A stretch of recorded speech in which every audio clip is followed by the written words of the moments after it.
Senhores deputados, bom dia. De regresso das nossas atividades orçamentais, à nossa atividade corrente em comissão. É sempre bom, é sempre um gosto, até porque este ano tivemos mais emoção orçamental e nem sabíamos se voltaríamos a estar juntos em comissão desta forma. Por isso, cá estamos mais uma vez. Estamos juntos hoje para uma agenda sempre bastante desafiante, como sempre, em que a primeira parte temos a audição do diretor da Nova Center for Global Health, o professor Henrique Lopes, a requerimento do Grupo Parlamentar do Bloco de Esquerda sobre a realidade dos cuidadores informais, a aplicação do Estatuto do Cuidador Informal e o reforço dos direitos dos cuidadores informais. Agradeço ao Sr. Professor estar connosco e também à equipa que o acompanha, bem-vindos. Relembro apenas a nossa grelha de tempos para a audição do professor Henrique Lopes. Temos um requerimento do Grupo Parlamentar do Bloco de Esquerda. O Grupo Parlamentar terá 5 minutos para a sua intervenção inicial, para a apresentação do requerimento. O Sr. Professor e a sua equipa terá 10 minutos para fazer uma apresentação, para fazer uma intervenção inicial. Os grupos parlamentares 5 minutos, como sempre, e depois, para uma resposta conjunta, somaremos os tempos das intervenções e daremos então ao nosso convidado para poder responder às questões que forem suscitadas pelos grupos parlamentares. E, sem mais delongas, dava a palavra ao Sr. Deputado José Soeiro para a apresentação do requerimento. Sr. Deputado, tem a palavra. Muito obrigado, Sr. Presidente. Queria, em nome do Bloco de Esquerda, também agradecer a vossa presença aqui na Comissão Parlamentar de Trabalho, Segurança Social e Inclusão e enquadrar o requerimento que fizemos para vos ouvir. Esta Comissão tem acompanhado desde há alguns anos a temática dos cuidadores informais, que evidentemente tem uma dimensão de saúde, mas tem também um enquadramento que se prende com as políticas sociais, com as políticas públicas para os cuidadores, que esta Comissão tem acompanhado. Nós, para desenharmos boas políticas públicas, necessitamos, obviamente, de ter acesso ao conhecimento. E a verdade é que, relativamente aos cuidados informais, apesar de ser uma realidade que tem vindo a ser crescentemente estudada, nós partimos frequentemente de estimativas que, aliás, mostram um grande hiato entre o número de cuidadores que se estima existirem e depois aqueles que são reconhecidos pelo Estatuto do Cuidador Informal que foi criado por esta Assembleia, por várias razões que não vou agora detalhar, mas que têm a ver com o próprio desenho dos critérios de referenciação e de acesso ao reconhecimento. Mas precisamos também, para podermos discutir a adequação das medidas previstas nesse Estatuto, precisamos também de conhecer não apenas a dimensão do universo de cuidadores informais, mas também a pluralidade de realidades que cabem nesta categoria. Aqui, os resultados do estudo que nos apresentarão têm que ver com as demências e, portanto, com os cuidadores de demências, sabendo nós que a realidade dos cuidadores informais se prende com um espectro mais vasto de crianças com deficiência, de pessoas idosas que não são necessariamente pessoas com demências, de pessoas com diferentes doenças crónicas, enfim, uma realidade bastante abrangente. Mas interessa-nos, como dizia, conhecer não apenas qual é o universo estimado de cuidadores informais em Portugal, mas também qual é a realidade vivida dos próprios cuidadores. E chamou-nos a atenção, nas notícias da imprensa, alguns dos dados que resultam do vosso estudo, nomeadamente em termos da sobrecarga, da exaustão e da percepção da ausência de apoios. Ou seja, nós temos realmente um regime de cuidados em Portugal que é completamente familialista, que significa uma enorme sobrecarga para familiares, para os cuidadores informais, que são sobretudo familiares, e que distribui poucos cuidados, quer dentro da família em termos de género, quer entre a família, a comunidade e o Estado. nomeadamente por via das respostas formais e da provisão de cuidados por parte do Estado. E, portanto, sem mais demoras, o que nos interessa é, no fundo, conhecer os resultados do vosso estudo, perceber em que medida é que eles questionam também algumas assunções do senso comum ou reforçam algumas percepções que nós já temos e em que medida é que nós podemos melhorar também o trabalho político desta Comissão a partir do conhecimento que é produzido, nomeadamente, neste caso, pelo vosso estudo. Muito obrigado. Muito obrigado, Sr. Deputado. Então, agora, para fazer a apresentação, penso que estão reunidas as condições. Dava a palavra ao professor Henrique Lopes, agradecendo mais uma vez para uma apresentação até o tempo indicativo de 10 minutos. Muito obrigado, Sr. Professor. Bom dia. Quero agradecer, em meu nome e em nome do Centro que tenho a honra de dirigir, a possibilidade de vir aqui partilhar o que nós fazemos. O nosso centro é especializado em dados aplicados à saúde, já que a nossa faculdade é Data Science, e trabalhamos também no interface entre a saúde e a segurança social, onde esta matéria tem vindo a ser suscitada. Nós procuramos este enfoque no cuidador informal, na medida em que é do ecossistema de saúde aquele que é menos conhecido em Portugal. Nós não temos dados objetivos, costuma-se falar que temos 130 mil cuidadores, dos quais 5 mil estarão cobertos, ou 15 mil estarão cobertos e 5 mil com recepção de capitais. Eu ponho a questão de uma outra forma. Na União Europeia é assumido que há de 12% a 15% da população com funções de cuidador informal. Claro que isto cabe aqui um espectro imenso, onde vai desde as situações mais ligeiras às situações mais pesadas.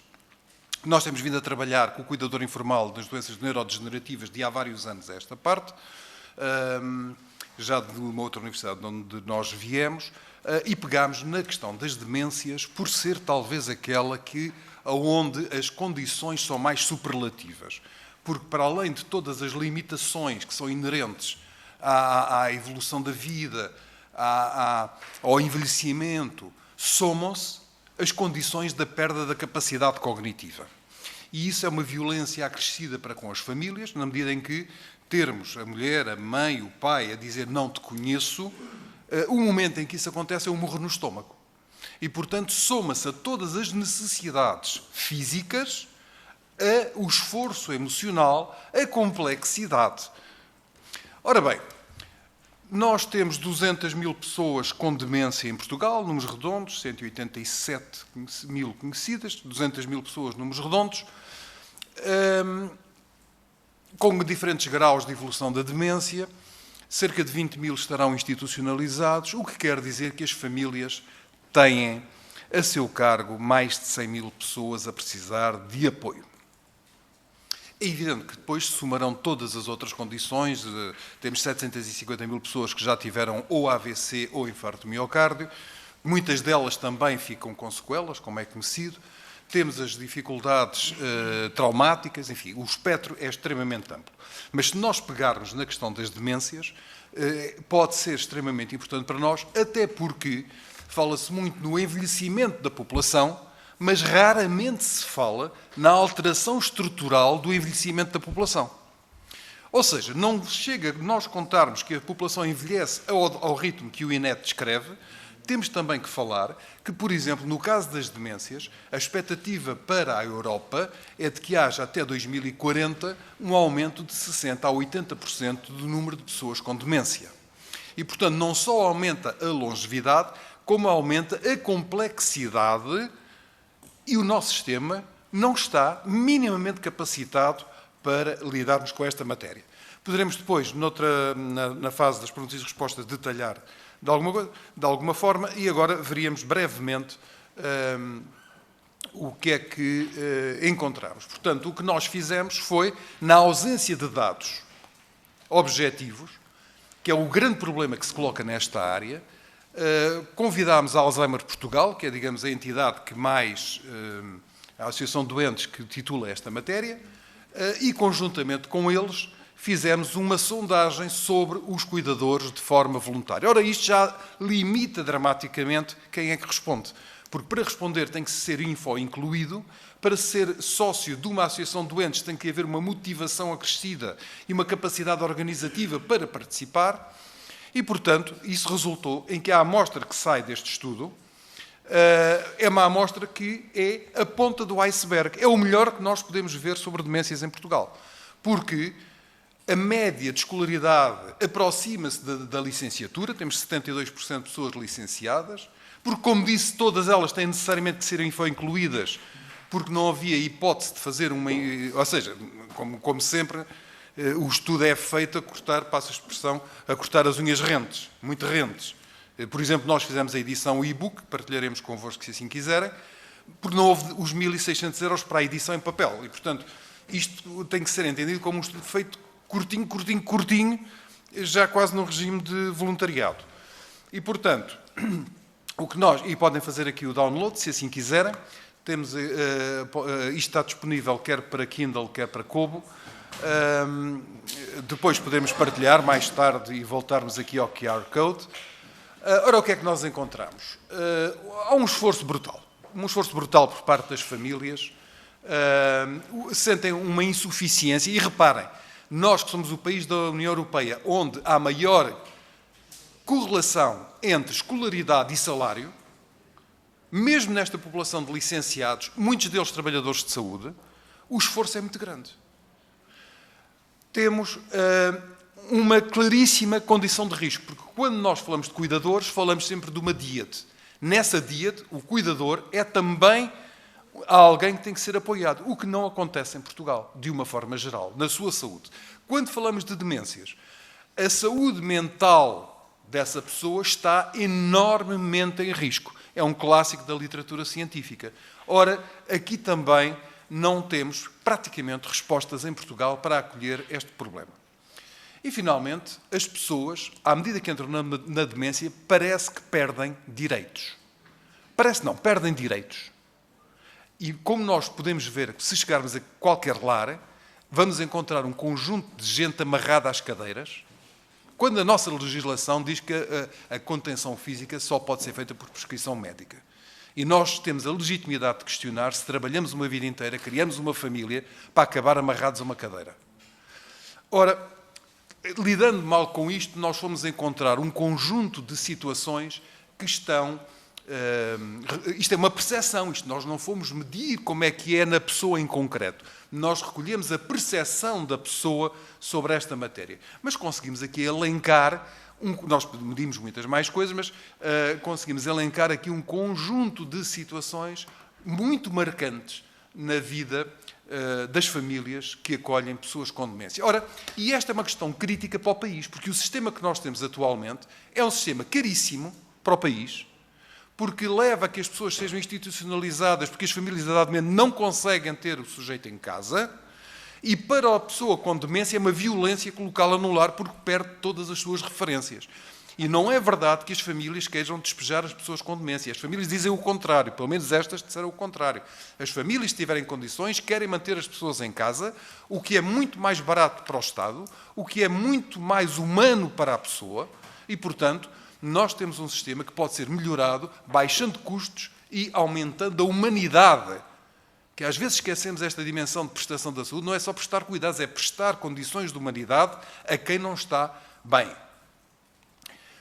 Encontramos níveis, isto é a distribuição do que está atrás, e como nós vemos a situação é superlativa no lado direito das distribuições, em que as pessoas manifestam níveis enormes de cansaço físico, de cansaço emocional, de esforço financeiro, e volto a dizer, se isto é assim nas populações altamente diferenciadas, como é nas populações que têm dificuldades de acesso, designadamente no interior, designadamente nas terras mais pequenas, onde é mais difícil chegar a cuidados diferenciados, e nós colocamos uma questão que neste momento é um dos centros de discussão internacionais, que é: ninguém nos ensina a estar doentes. Nós, para conduzirmos um carro, precisamos de uma carta de condução. Nós, para conduzirmos uma pessoa doente, ninguém nos ensina nada. Ora, nas demências, esta é uma condição crítica que está por adquirir, que é uma condição barata de ser feita, muito barata de ser feita, e que muda tudo, o que faz com que o cuidador de pessoa com demência está, como eu dizia há pouco, em esforço emocional brutal e muitas vezes, por causa da higienização, com problemas musculares, ósseos, etc., como dar banho, virar a pessoa na cama, etc.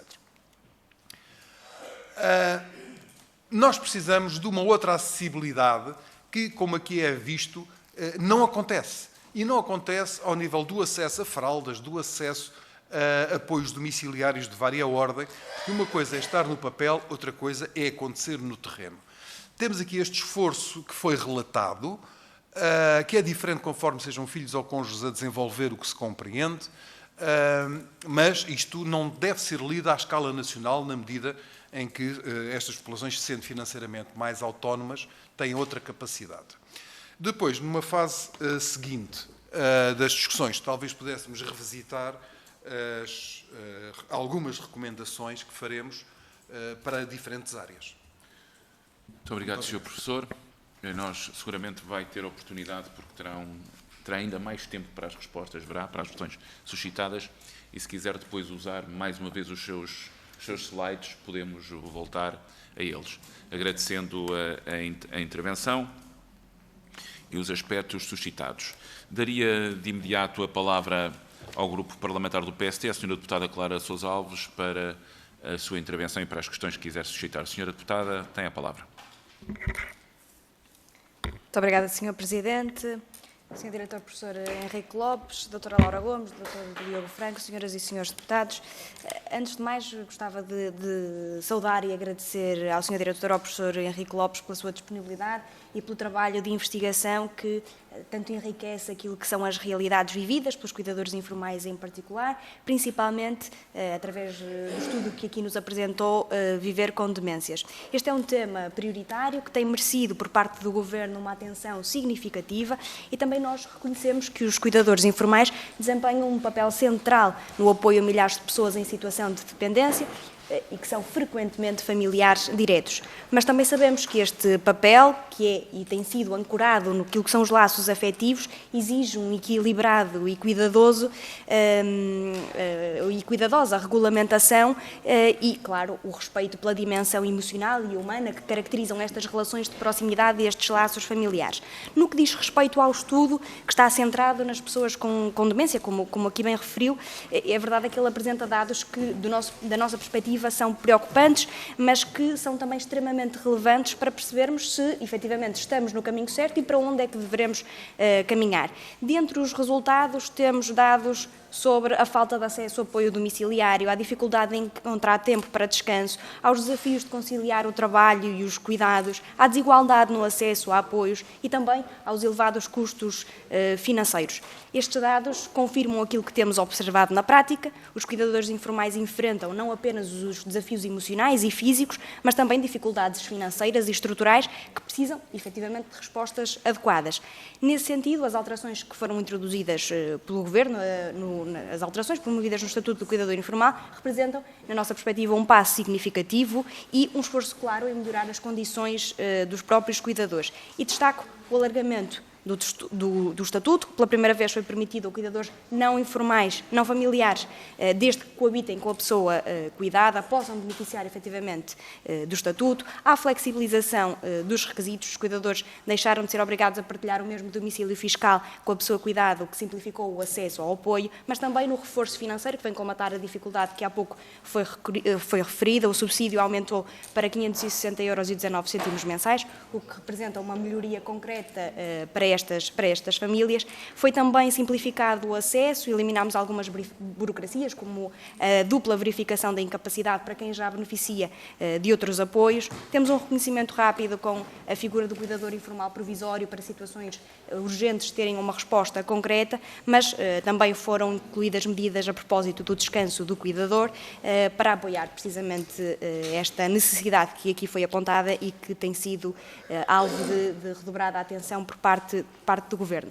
Estas alterações refletem aquilo que tem sido o compromisso do Governo e do PSD nesta matéria. Estamos, portanto, a caminhar no bom sentido e para o bom caminho, mas também temos consciência que há muito caminho a fazer e que queremos continuar a avançar no reforço das condições dos cuidadores informais. É necessário termos sempre presente que é preciso preservar a natureza afetiva deste papel, que no fundo lhe está como base. Outra conclusão do estudo que nos despertou a atenção é de que 7 em cada 10 cuidadores informais relatam níveis críticos de exaustão emocional. Portanto, nós entendemos que o descanso do cuidador é efetivamente uma matéria sensível e muito necessária no âmbito deste estatuto, por todos os motivos que já aqui foram abordados. Ainda há bocadinho eu referia na apresentação que estava a saúde em risco sem respostas suficientes, e essa é a conclusão. E bem sei que o Governo está atento e sensível para este tema, que tem encarado o descanso do cuidador como uma realidade, mas mais do que isso, como uma verdadeira necessidade, ao contrário dos anteriores governos que nunca efetivaram esta preocupação e nunca foi regulamentada, e portanto gostaria de deixar bem assento que o tema não está esquecido, está a ser objeto de análise e estou certa que em breve teremos boas novidades no que diz respeito a esta temática. A realidade que todos temos que reconhecer, e que já aqui também foi referida, é que, por um lado, nem todas as pessoas têm acesso às instituições e, por outro lado, nem todas as pessoas desejam ser institucionalizadas, mas também, por outro lado, não têm autonomia para viverem sozinhos e desamparados de qualquer ajuda. E, por isso mesmo, reforçamos o financiamento das instituições e apoiamos aqueles que querem continuar nas suas casas, mas que não têm autonomia para viverem sozinhos, garantindo-lhes que têm os meios financeiros necessários para que o possam fazer, principalmente com dignidade. E este é um caminho que estamos a fazer, conscientes de que é preciso, mais uma vez, equilibrar a proteção dos cuidadores com a preservação do seu vínculo emocional às pessoas cuidadas e cientes também que é necessário acompanhar o impacto que estas novas medidas terão para conseguirmos ir adaptando a legislação àquilo que são as necessidades reais das pessoas e percebermos onde é que teremos que fazer ajustes e em que matérias é que teremos que fazer ajustes. E por isso, não me querendo alongar, deixo-lhe só duas questões, até porque já estou a acabar o tempo. Gostaria de lhe perguntar o que é que considera serem as maiores necessidades no que diz respeito aos cuidadores informais no atual contexto e como é que avalia o impacto da simplificação de procedimentos no acesso a este estatuto. Mais uma vez, muito obrigada pelos contributos que nos deixaram. Muito obrigado, Sra. Deputada. Eu passaria de imediato a palavra ao Grupo Parlamentar do Partido Socialista. Tem a palavra a Sra. Deputada Lia Ferreira. Muito obrigada, Sr. Presidente. Um cumprimento muito especial ao Sr. Professor, que nos traz aqui uma informação de grande importância. Este realmente é um tema muito sensível. A incidência do tema tem ressonâncias não só na vida de quem é cuidado, como principalmente na vida de quem cuida. Portanto, é um tema muito pertinente. É uma área que tem questões muito complexas, porque é muito complexo conseguir o equilíbrio entre a salvaguarda dos direitos da pessoa cuidada e da pessoa que presta cuidado e mesmo a simplificação dos procedimentos para garantir que não haja aqui uma quebra de direitos que têm mesmo que ser salvaguardados. O Estatuto do Cuidador Informal representa um marco muito importante e com a generalização do Estatuto foi possível introduzir algumas melhorias face àquilo que eram os projetos piloto. Desde logo a simplificação dos projetos, a eliminação dos documentos necessários que antes eram fundamentais, como a prova de esforço. Portanto, houve uma diminuição de prazos e uma medida muito importante foi esta possibilidade de reconhecer mais do que um cuidador informal principal por pessoa cuidada. Isto é fundamental para poder haver a rotatividade nas famílias e prestar aqui um apoio mais flexível e a própria família também se libertar. Houve também o complemento por dependência, que é diferente de incapacidade, a eliminação, e aqui um cuidado muito especial para a interdição e habilitação, portanto, por causa da salvaguarda de direitos.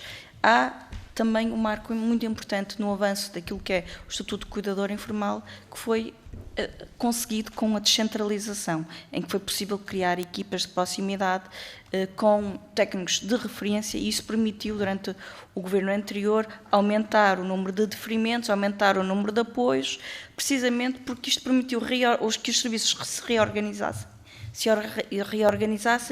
e libertassem técnicos para este trabalho de maior proximidade. E durante o governo do Partido Socialista havia precisamente uma orientação muito clara para que houvesse o técnico identificado e que estas equipas pudessem fazer o trabalho de maior proximidade.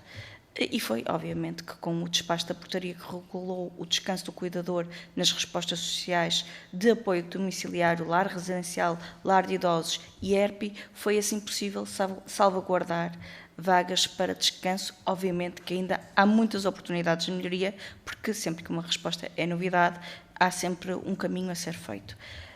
Gostaríamos, se calhar, de ter a informação que aqui foi referida e que o grupo do Partido Socialista não tem neste momento, e se calhar era importante para que todos aqui tivéssemos acesso à mesma informação, mas não me querendo alongar muito mais, vou colocar duas questões que nos parecem muito pertinentes ao Sr. Professor, aproveitando a sua presença e agradecendo o estudo que foi feito, porque, como referiu e muito bem, é importantíssimo termos dados, e a Academia traz-nos essa possibilidade de termos dados informados, científicos, que nos permitam, que nos habilitem a trabalhar de uma forma mais consistente e mais alargada, e por isso é mesmo importante perceber, e aqui, Sr. Professor, porque na recolha de dados há muitas formas de recolher esses dados, e era importante perceber neste estudo qual foi o universo quantitativo e qualitativo de cuidadores informais, para percebermos se, deste universo, quantos é que tinham efetivamente o estatuto reconhecido.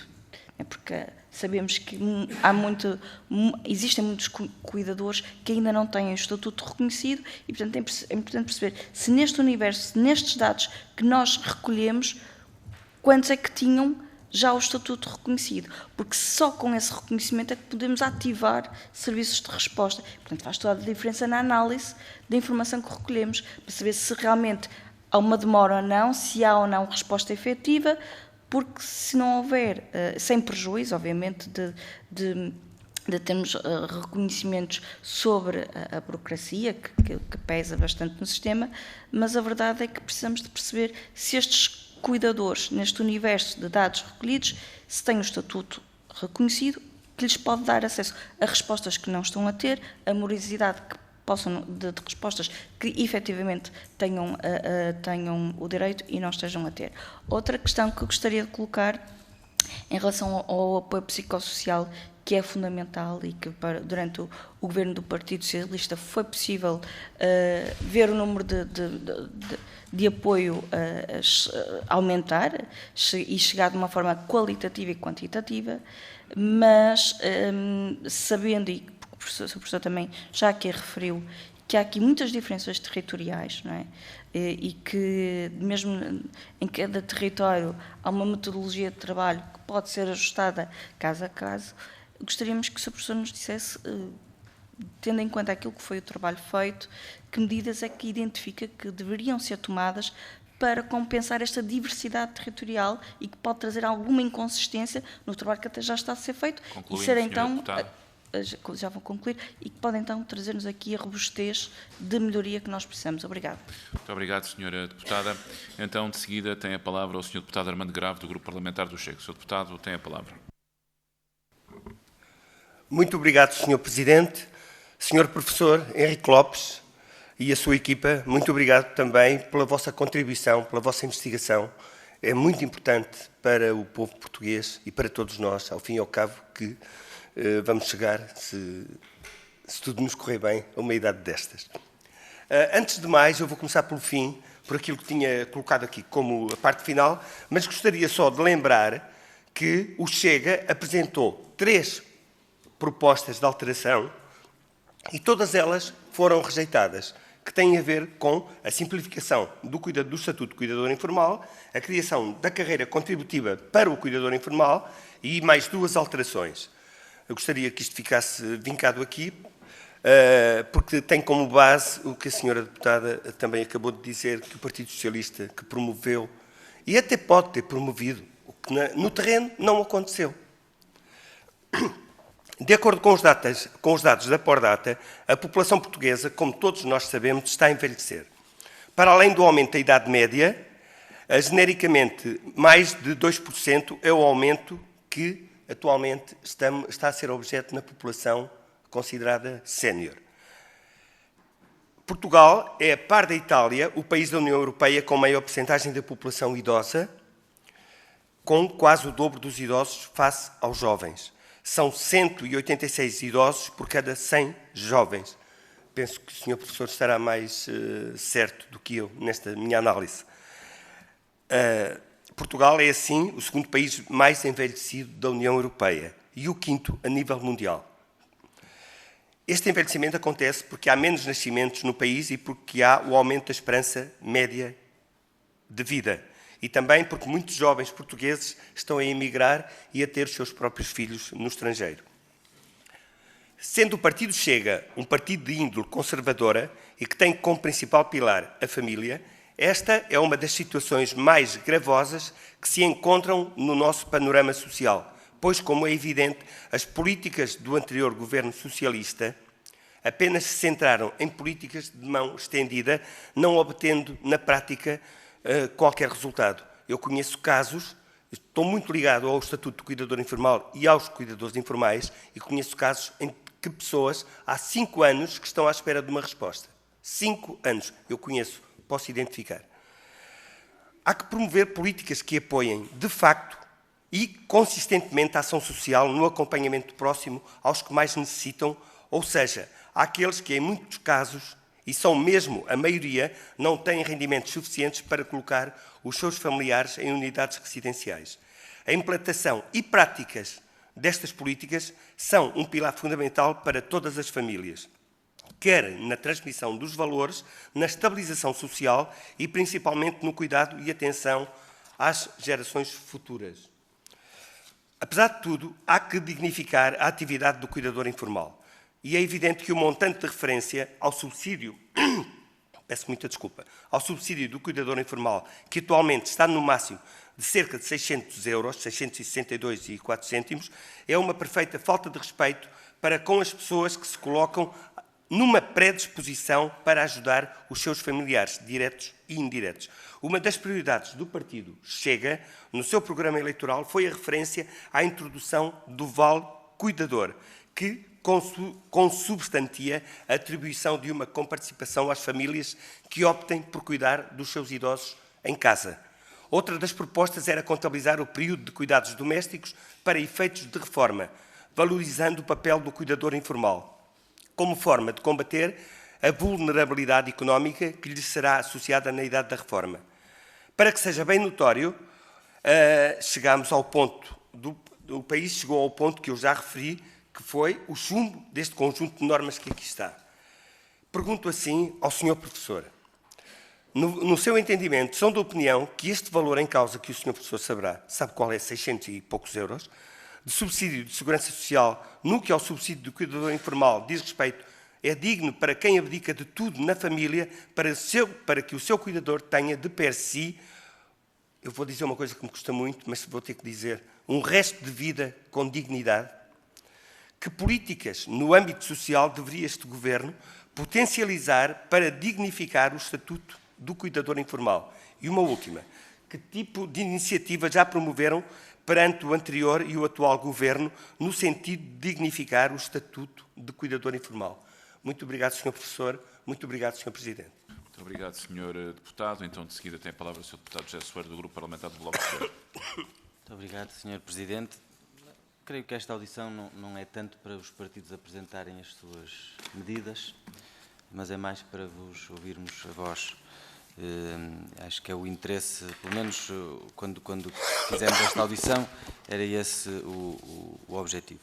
Em todo caso, não vou fazer uma grande intervenção. Percebemos que este estudo se foca numa das dimensões dos cuidados informais e numa das realidades dos cuidadores informais, que tem as limitações na constituição da amostra que identificaram, ou seja, uma amostra mais escolarizada e com maior poder de compra, maiores rendimentos do que a média, do que se pode imaginar, ou do que estimamos existir, tendo em conta as projeções que são feitas a partir, nomeadamente, dos dados europeus.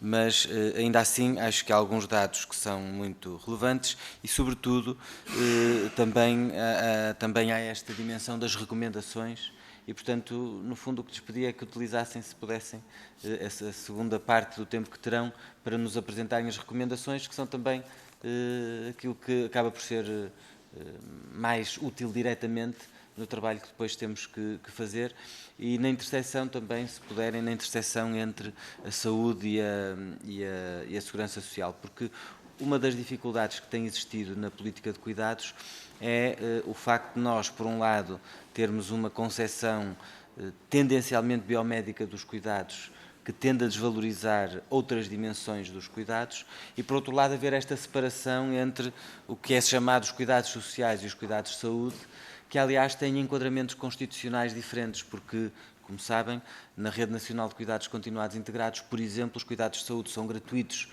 porque a Constituição prevê que a saúde é de acesso gratuito e responsabilidade do Estado. Já os chamados cuidados sociais são pagos parcialmente pelas famílias, ou pelo menos parcialmente pelas famílias, porque até do ponto de vista constitucional se concebe que essa dimensão dos cuidados é uma responsabilidade familiar e que ao Estado cabe apenas apoiar as famílias na execução dessa sua responsabilidade, o que gera, até do ponto de vista de enquadramento constitucional, de enquadramento político, gera dificuldades, porque a mesma pessoa está a ser alvo de cuidados que são, há um contínuo dos cuidados, mas uma parte desses cuidados é da responsabilidade de profissionais dos cuidados de saúde e é supostamente comparticipada ou garantida pelo Estado, e outra parte desses cuidados será, pensa-se, simplesmente responsabilidade da família e não é comparticipada do Estado quando é assumida por profissionais. Então, eu creio que há aqui várias dificuldades e talvez do vosso estudo elas também tenham porventura sobressaído e talvez tenham sugestões sobre como superar estas dificuldades. Muito obrigado. Muito obrigado, Sr. Deputado. Tem então a palavra o Sr. Deputado Alfredo Maio, do Grupo Parlamentar do PCP. Muito obrigado, Sr. Presidente, Srs. Deputados.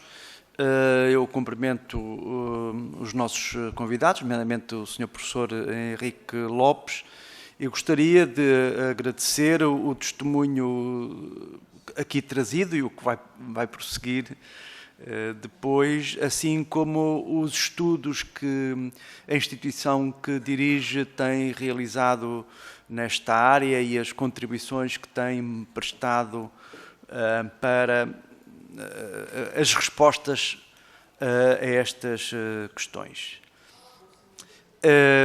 Naturalmente que aguardo com muito interesse também a parte das recomendações, mas em todo o caso gostaria de, desde logo, destacar alguns dos elementos já trazidos e também colocar algumas questões. E dos elementos já aqui expostos, eu salientaria o número elevadíssimo, e este superlativo não é abusivo, não é? De pessoas com demência estão entregues às famílias, muitas vezes elas próprias também isoladas e sem apoios. Problemas de saúde, tanto da pessoa com demência como do próprio cuidador, muitas vezes sem resposta. E a situação da pessoa com demência insuficientemente enquadrada e insuficientemente apoiada. E, finalmente, um elemento que também gostaria de destacar é a desadequação que o Sr. Professor enfatizou como violência da resposta baseada na institucionalização. Ora, o Sr. Professor perguntas que respostas deve o Estado garantir. Calculo que sejam múltiplas, mas gostaria que enunciasse as fundamentais. E perguntar-lhe se devem passar designadamente pela criação de equipas multidisciplinares, multiconhecimento, multi-experiência, de base concelhia pelo menos, mas sobretudo nas freguesias de maior dimensão e mais densamente povoadas, onde este problema é mais vincado, estatisticamente se calhar é possível despistar isso, equipas essas que fazem o acompanhamento ao domicílio, às famílias e um apoio também multidisciplinar. E se entre os apoios a prestar ao cuidador se inclui, diria à falta de melhor expressão, a formação, não a formação formal, mas a preparação para uma nova realidade na sua vida, que é, desde logo, lidar com a pessoa com deficiência. E, desde logo, prevenir erros, porque certamente o desconhecimento, a falta de experiência, induz, muito provavelmente, erros. Por outro lado, a necessidade de prestar apoios diretos ao cuidador, também de natureza psicológica. Nós não, ao que sabemos todos nós da vida, e cada um com mais ou menos experiência, não há apenas exaustão física, e é de facto muito significativa. Há uma exaustão psicológica, um desgaste psicológico profundo, os próprios laços familiares são afetados, etc, etc. Os afetos são afetados. E, finalmente, uma outra dimensão que importa explorar, que é a dimensão laboral. A dimensão laboral, tanto no que diz respeito à manutenção da relação de trabalho, quando ela é possível, e em que termos é que se processa a suspensão da relação de trabalho, se isto é ou não um problema identificado, e uma outra a dimensão tem a ver com o regresso ao mundo do trabalho, sempre e quando é possível, até por evolução, seja da doença, seja da vida. A lei da vida é de facto implacável e, portanto, muitas vezes eu calculo que o cuidador, quando regressa mesmo ao seu posto de trabalho, já tem exauridas uma série de competências que não se adaptam às novas realidades, até do ponto de vista tecnológico. E se sim ou não é necessário prestar apoio no regresso ao trabalho,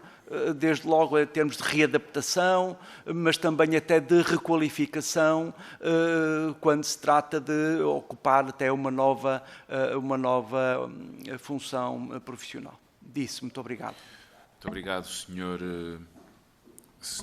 Deputado. Então, concluída a ronda pelos partidos, só naturalmente com a complacência dos senhores deputados, só queria somar uma questão vinda, neste caso, da mesa, que talvez para as vossas reflexões, este é um tema que é muito caro, e também, seguindo um pouco aquilo que o Sr. Deputado José Soeiro disse, mais do que as propostas dos partidos, claro que cada um diz o que bem entende e subscreve e sublinha as propostas, mas é importante um esclarecimento. E uma das questões que no cuidador informal é muito evidente, mas naquilo que é o envelhecimento, é que um desfazamento muito significativo entre a procura que é detectada e a economia da oferta para o envelhecimento e para a demência que vai surgindo.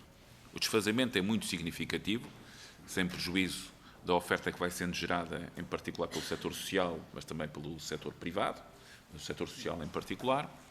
Mas esse desfazamento, este gap é tão evidente que o preço pago é muito significativo até para o nível de rendimento que têm as famílias em Portugal. E o fechamento desse gap do lado da oferta é uma área que não está estudada e que, para aqueles que acreditam na economia de mercado, será uma ótima oportunidade de mercado, se ele funcionar. Para aqueles que acham que o Estado deve ter intervenção para além do mercado, naturalmente, é uma área em que o Estado, em particular com o setor social, tem que reforçar. E se da vossa análise há este gap entre o lado da oferta e da procura, quais são os passos para o fechamento? Para além de passar naturalmente a palavra ao professor Henrique Lopes para responder em 25 minutos ao conjunto de questões que foram suscitadas pelos grupos parlamentares, não queria deixar de sublinhar que o Sr. Professor está acompanhado na sua equipa por dois investigadores, a Sra. Investigadora a Dra. Laura Gomes e o Dr. Diogo Franco, que também o acompanha. Sr. Professor, tem a palavra para os seus longos 25 minutos. Devo dizer que nem para a defesa da tese de doutoramento tive 25 minutos para a resposta. Acho que...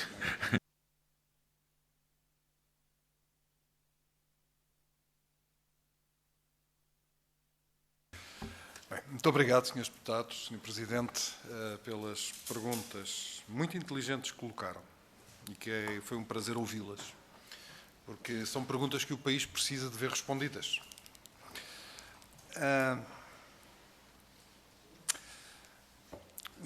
Vamos aqui colocar algumas questões.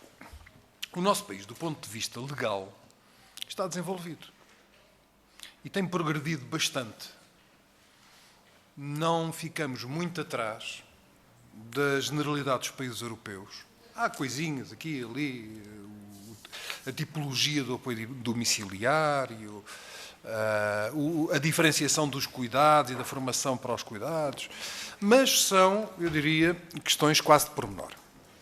onde nós temos um atraso brutal, eu diria de 20 a 30 anos face ao resto da Europa, é no chegar ao terreno aquilo que está na legislação.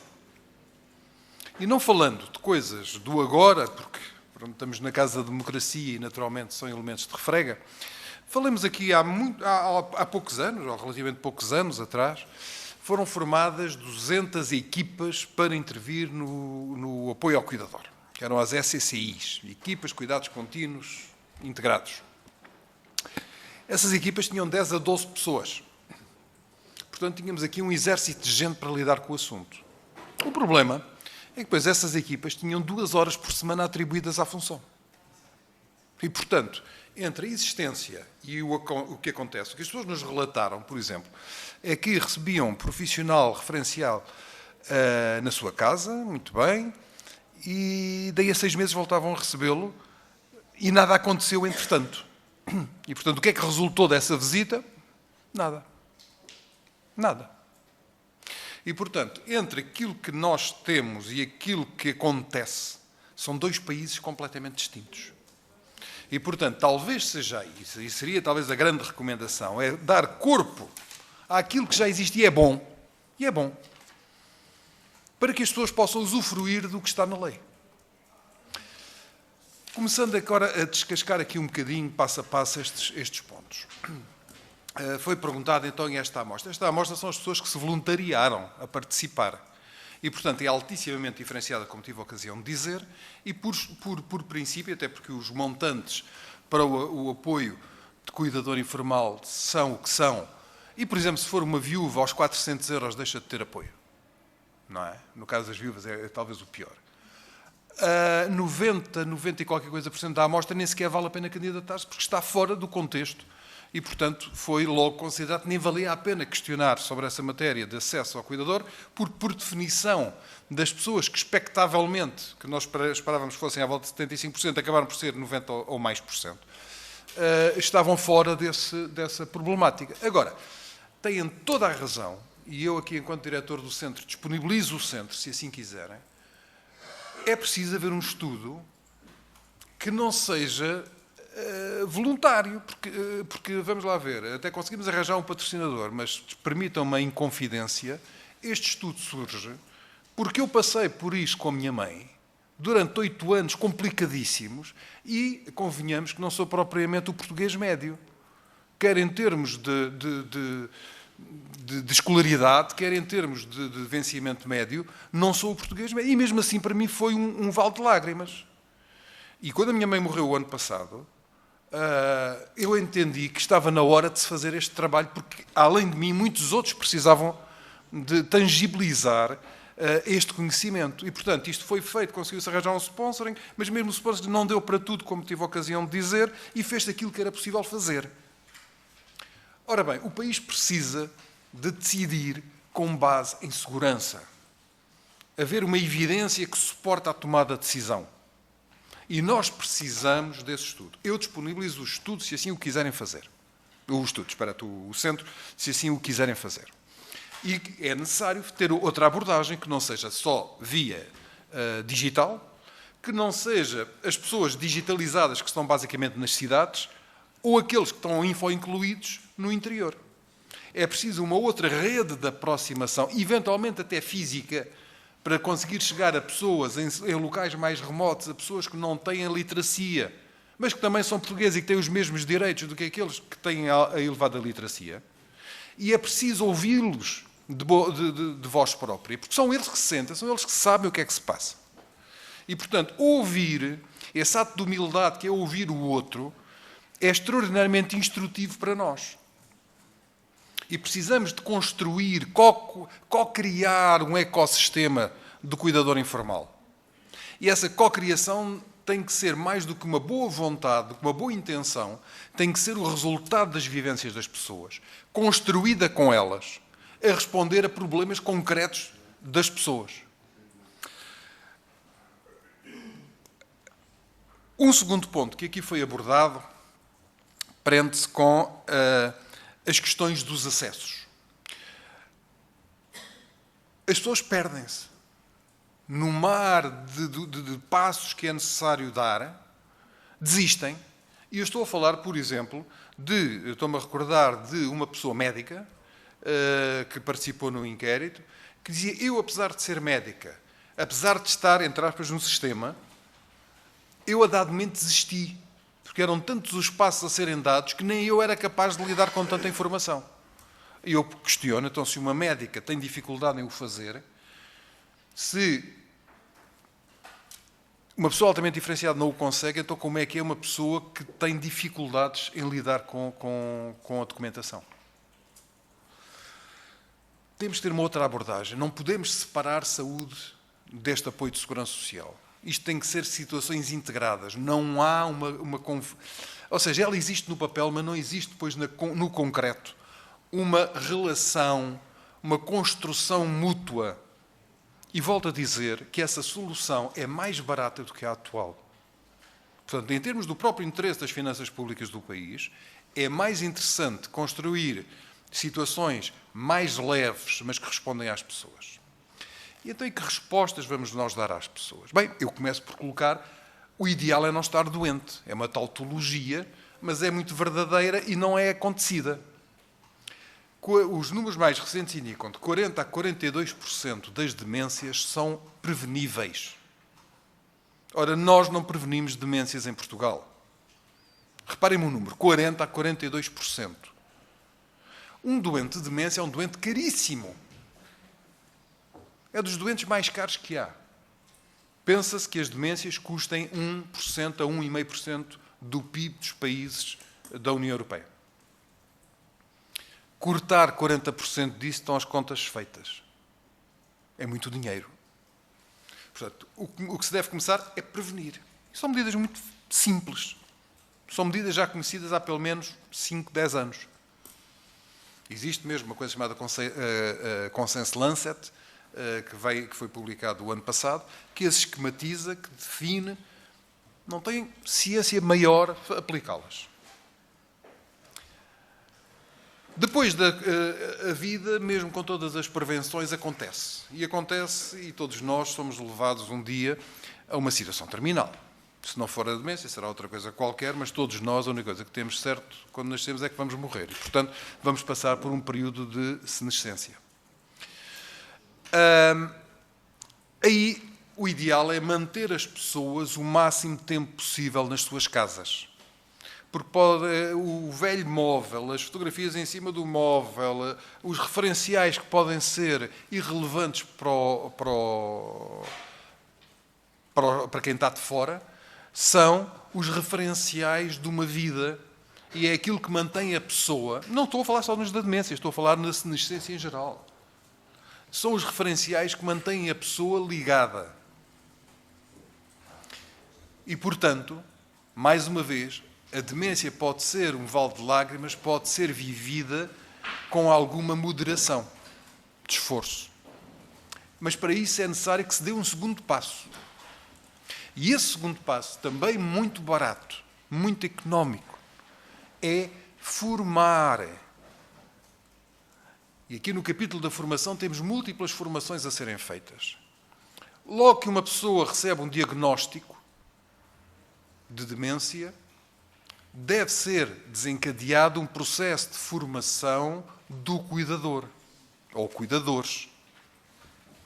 Como lidar com a situação, como responder, porque às vezes as respostas são um bocado estranhas. Na nossa boa vontade podemos querer forçar a pessoa a fazer determinadas coisas, quando isso são atos de quase violência. Ainda que o façamos com a melhor das boas vontades, na realidade não contribui em nada para o progresso da pessoa. Como higienizar, como preparar a comida, que será diferente, deveria ser diferente em cada uma das fases da demência. Por exemplo, um dos apoios que se começa a dar agora no Reino Unido, em algumas zonas do Reino Unido, é, nas fases mais avançadas da demência, é providenciada à família formas de comida especificamente adaptadas, que são deixadas congeladas, e a pessoa é visitada de 15 em 15 dias e deixam-lhe logo as refeições, porque uma das principais causas de morte na demência é que as pessoas se engasgam e morrem engasgadas, porque vão perdendo a deglutição. Há que recordar que no final da demência até a água tem que ser gelificada, porque senão a pessoa engasga-se. E, portanto, estas coisas tão simples como, em vez de levar uma comida normal, levar uma comida que vai congelada e que a pessoa mantém no frigorífico uma ou 2 semanas e que está preparada, evita esforços financeiros à família, evita as coisas que eles não sabem como preparar, que são simples, isto é muito fácil de aplicar e pode-se manter a pessoa em casa. Mas também formação no pessoal. Nós não temos formação praticamente nenhuma em coisas como enfermagem, fisioterapia. Porque uma coisa é nós irmos ao fisioterapeuta e ele diz-nos, dê cá a perna. E a gente sabe o que é uma perna. Outra coisa é dizer a alguém que está com uma demência, dê cá a perna. E a pessoa não faz ideia o que é. E alguém começa-lhe a mexer e a pessoa tem medo. E, portanto, ou tem preparação para lidar com isso especificamente. E há técnicas. O mesmo se passa com a psicologia, o mesmo se passa com a enfermagem, o mesmo se passa com a medicina, o mesmo se passa com uma profissão que não é nada valorizada em Portugal e que terá que mudar a curto prazo, sob risco de nós perdermos os próprios funcionários, são os auxiliares técnicos que estão nos lares. A União Europeia, neste momento, tem uma falta de 2 milhões de profissionais desses. Não estou a falar em coisa ligeira, não há. E as pessoas estão a abandonar.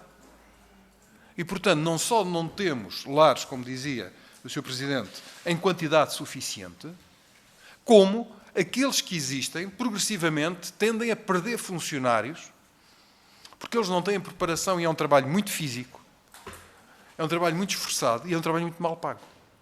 Para o serviço de apoio domiciliário. Exatamente, para o serviço de apoio domiciliário. Mas esses 2 milhões é neste conjunto. E, portanto, não só não estamos bem, como tendencialmente estaremos pior, se não fizermos nada. Foi falado também da questão do cuidado. O cuidado, hoje em dia, não é uma questão optativa, é uma questão básica da assistência que é dada às famílias. E, designadamente, ao cuidador principal. Porque todo o cuidador de pessoa com demência é uma pessoa de alto risco psicológico da sua saúde mental. E, nos casos de demência intermédia e avançada, dependendo dos países, dependendo dos estudos, 60% a 80% das pessoas estão psicologicamente afetadas. E, portanto, estamos a falar, quando há um caso de demência, há também um caso de saúde mental em risco. Mais uma vez, nós não temos apoio especializado para isto. Ou, se quiserem, no país todo haverá 3, 4 psicólogos especializados na matéria. É toda uma área de formação. E isto leva-nos a um outro aspecto do cuidado, do descanso ao cuidador. Os senhores sabem que não há uma cama em Portugal especificamente dedicada a isto, nas ERPs. Não há uma. Uma. No país todo. E, portanto, se não há uma cama no país todo para o cuidado, como é que nós vamos providenciar qualquer cuidado que seja? Existem depois camas que podem ser mobilizadas através da rede, que são disputadas com outras necessidades e, portanto, logo aí ficam coagidas na disponibilidade, não é? E simplesmente às vezes não é possível, porque estão com outras necessidades.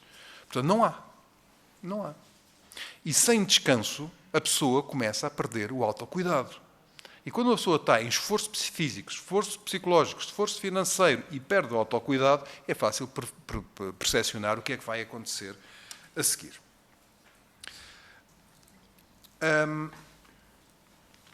Ora, isto obriga a que existam equipas multidisciplinares que, quando houvesse um diagnóstico, fosse comunicado e a pessoa já estivesse referenciada para aquilo que vai atrasar ou vai aligerar a carga da doença. E, mais uma vez, falamos em prevenção agora na perspectiva do cuidador. Falou-se também aqui da questão do mundo laboral. Bem, as demências, infelizmente, agora começam a aparecer, já há casos de aos 30 e tais anos, 40 anos. A chamada a demência jovem, que de antes era uma absoluta raridade, neste momento começam a aparecer alguns casos, fruto do estilo de vida que nós seguimos. Mas, felizmente, ainda não são muito significativos. Mas já há casos, designadamente em Portugal, pessoas com 30 e tais anos com Alzheimer, com 40 e poucos anos com doenças frontotemporais, ainda que a larga maioria dos casos, sucede a partir dos 60, 65 anos. Quando se tem pais de 70 ou de 80 anos, significa que a pessoa está na casa dos 50. Ficar a cuidar dos pais aos 50 anos o processo evolui normalmente vários anos. Quer dizer que quando retorna, quando está capacitada para retornar ao mercado de trabalho, está nos 50 e muitos 60. Os senhores deputados sabem, melhor que eu até, o que é um retorno ao mundo de trabalho aos 60 anos. E aqui, se calhar, há muita coisa que pode ser feita, porque não chegará, digo eu, só requalificar, mas requalificar para quê? Qual é a apetência do mundo de trabalho em receber estas pessoas? Que tiveram 10 anos afastadas, se calhar, do mundo de trabalho, estão com 58, 60 anos. Se calhar aqui, o trabalho social, o trabalho nas autarquias, pode ser uma solução. Há vários países que o fazem. Há vários países que o fazem, em que já reservam espaços para que estas pessoas possam retornar ao trabalho, em função das suas capacitações, e assim se pode resolver muitos dos problemas sociais que aqui são gerados. Temos também aqui, na questão do apoio ao cuidador, uma outra problemática, que é: nós somos um país, ainda ontem foram divulgados números, com 1.700.000 pessoas pobres. Se nós queremos melhorar a saúde de um país, combatemos a pobreza. Essa é o maior motor de combate às doenças. E, portanto, quando nós temos 17% dos portugueses com pobreza e 20% se forem idosos, significa que este esforço que acaba por ser feito é feito, em 20% dos casos, em pessoas que, a priori, já estavam em condição de pobreza. Nessas pessoas, vão ter que passar a gastar 100 e tal euros por mês em fraldas e resguardos. Nessas pessoas, porventura já trabalham e já terão salários baixos, vão ter que suspender, se calhar, uma das pessoas da família o seu salário. E, portanto, estamos a falar aqui de um efeito bola de neve em 1 em cada 5 casos, em que se soma à condição de saúde uma condição prévia sociológica que vai potenciar dramaticamente a condição da pessoa. E também isto necessita de uma resposta.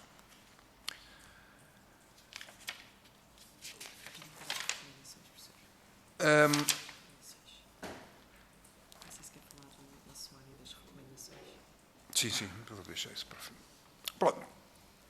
Ainda queria falar de um ponto antes de ir para as recomendações. Falou assim muito bem aqui de que as pessoas não conseguem aceder. Ora, a nossa rede de lares é curta. O número de vagas da chamada rede é baixíssima. A alternativa a estar na rede são os centros que recebem, porque muitos locais recusam pessoas com demência. Muitos lares recusam pessoas com demência. Nós temos 3 lares em Portugal especializados em demência, que somam 80 camas, cerca de 80 camas, para 100.000 casos, que não é nada. E os outros que recebem e que fazem o esforço de receber não estão minimamente preparados, porque não chega a dar formação. Um lar para demências tem que ter uma arquitetura própria, específica, que é em 8, que é para as pessoas não se perderem. Implica ter instalações com características próprias para as pessoas não se magoarem. Implica ter equipamentos específicos para a demência.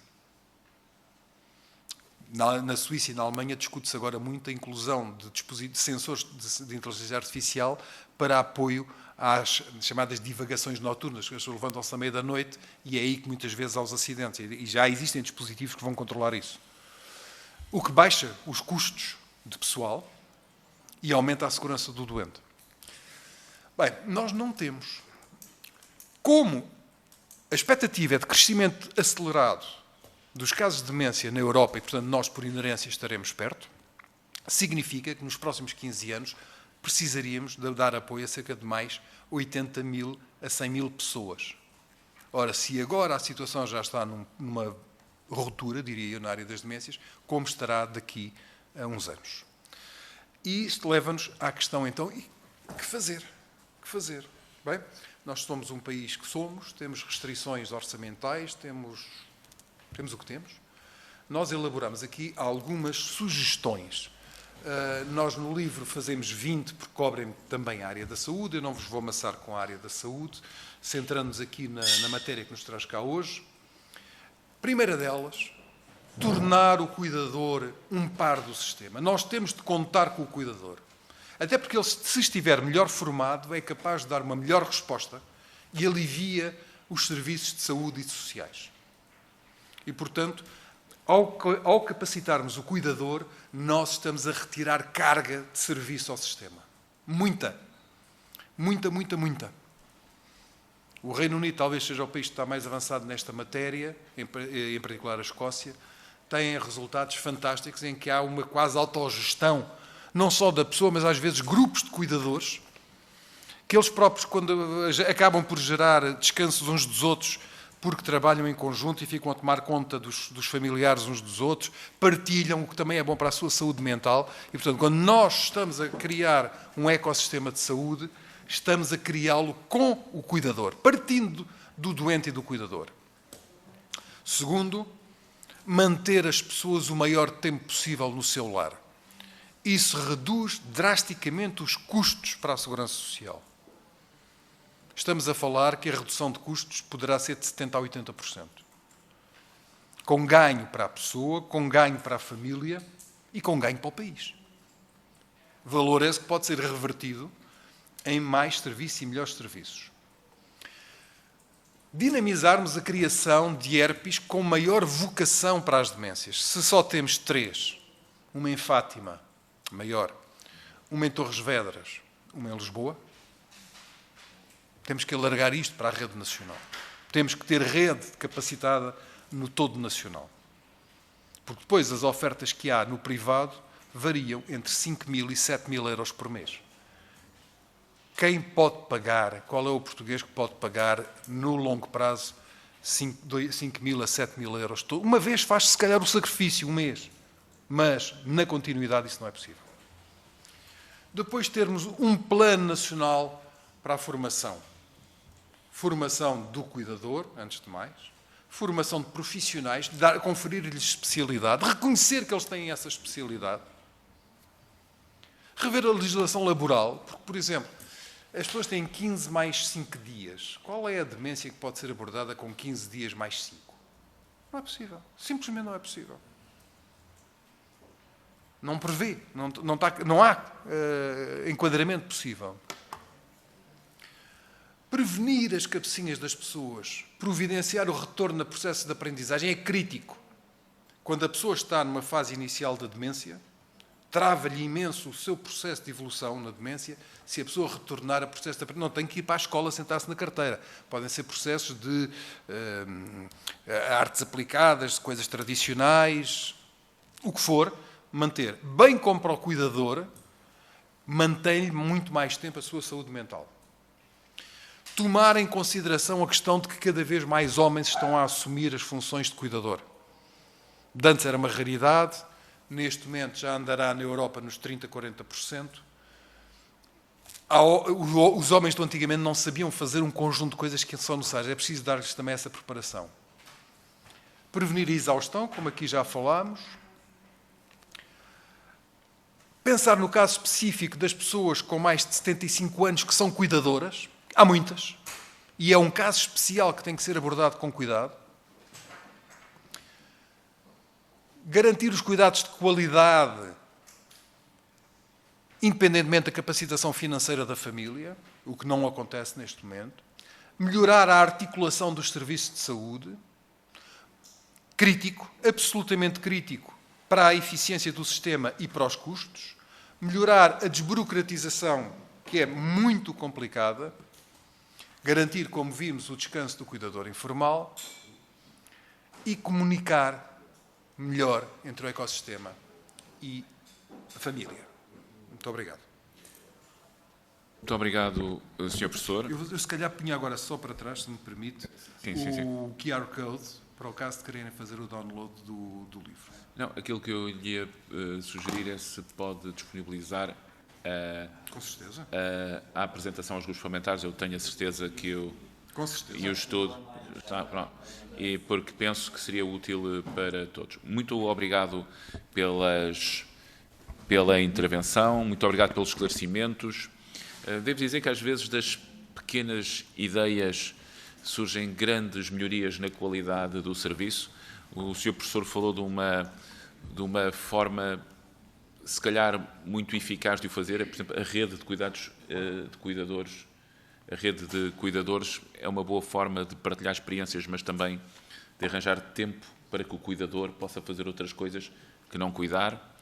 E queria só terminar esta audição dizendo que a Comissão, nesta legislatura, no seu plano de atividades, uma das primeiras coisas que colocou e que pediu ao Conselho Económico e Social é que pudesse elaborar um parecer sobre envelhecimento, economia do envelhecimento, fizesse um ponto de situação. O Conselho Económico e Social, com aquela sua diversidade em plenário, irá preparar o parecer, julgo que contactará diferentes entidades, para que nós, de uma forma mais global, possamos pensar o envelhecimento e os seus impactos, em particular naquilo que é o quadro da nossa atividade em Comissão, que é a área do trabalho e da segurança social e da inclusão. Este é um tema que tocará a todos e que os responsáveis políticos, como somos todos aqui, temos que olhar com muito cuidado. Muito obrigado ao Sr. Professor, à equipa, ao Centro, e foi um gosto. Terminávamos agora esta audição, retomaremos com a próxima audição já de imediato. Sim, faltam 5 minutos para a próxima audição, portanto estamos muito bem de tempo. Muito obrigado.